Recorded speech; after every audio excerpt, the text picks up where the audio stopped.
বন্ধুরা, একটা রাত হয়ে গেছে, এখন বাজে রাত 10টা, বেশি অবশ্য বাজে। তো আজকে আমি রাতে অনেকটাই, আজকে দুপুরে রান্না করেছি মাংস, তো অনেকটা মাংস হয়ে গেছে, তো ভাত খেতে একদমই ইচ্ছা করছে না। তো এখন ভাবছি রাতে একটু লুচি আর মাংস, চিকেন এনেছিল তোমার দাদাভাই, আজকে বাড়ি ছিল যেহেতু, তো আজকে চিকেনটা আনা হয়েছে। তো তোমার দাদাভাই দিনকে বাড়ি থেকে চিকেনটাই বেশি আনে, যেহেতু ছেলেও। তো এখন দেখি রাতে কী করলাম।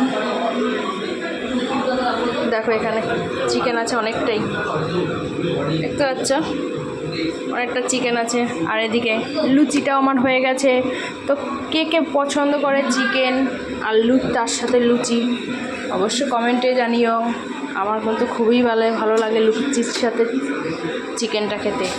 তোমরাও কে কে খাবে চলে আসো আমাদের বাড়িতে। তো দেখতেই পাচ্ছ আজকে রাতের খাবার এটাই আমি করেছি, লাল লাল চিকেনের ঝোল। আজকে রাতে আমাদের এটাই হবে খাবার। Tata, bye bye.